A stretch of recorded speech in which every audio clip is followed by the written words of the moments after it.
We've learned about inline event handlers, event handler properties, and event listeners. And in most of these instances, we always looked at the click event. But as I kept alluding to, there are many more events in the DOM. And this brings me onto this lecture, and that is I want us to discuss common events. And by common events, I just mean events that you will encounter the most. But first, let's take a step back. DOM events are just things that have happened. Most often, an event is triggered by a user action. For example, clicking a mouse button or tapping a keyboard. And we know that each event, whether it's a click event or a keyboard event, each event is unique. It's an object with its own properties and methods. This is an important point I want to get across, and we'll see examples of this shortly. And very importantly, all events inherit from the event object. It's an interface that represents every event that takes place in the DOM. And yes, every single event, no matter what type it is, inherits from this event object. It could have been an event triggered by a user action. It could have been generated by an API, for example, to represent the progress of an asynchronous task. The event could have been triggered programmatically. You could have defined the event and sending it to a specified target using the event target dispatch event method.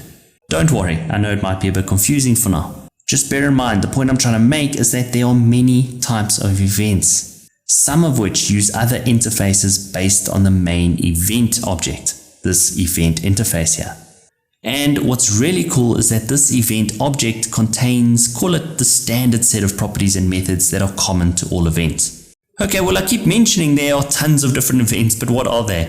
Well, we've literally got a plethora of different types. You can see some of them here on the screen.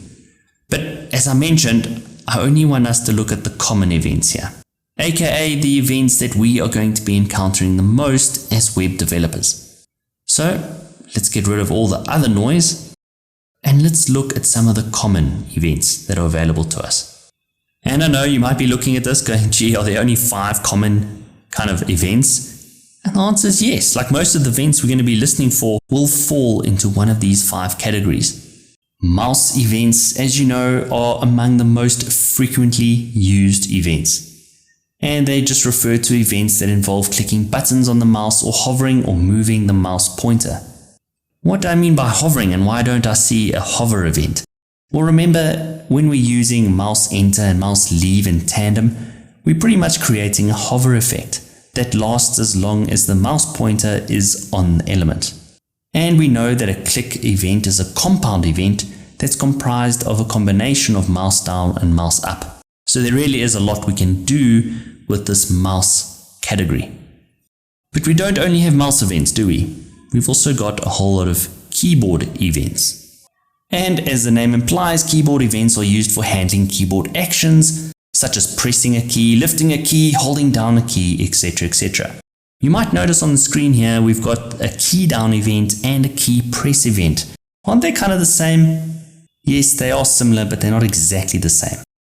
Key down will acknowledge every key that is pressed, whereas key press will omit keys, aka it will exclude keys that do not produce a character. For example, such as the shift keys, alt, delete, etc., etc. And remember how I said that every single event type has its own set of properties and methods? Well, the keyboard is no exception. They have a specific set of properties for accessing and giving us information about individual keys that have been pressed. Let me show you a quick example.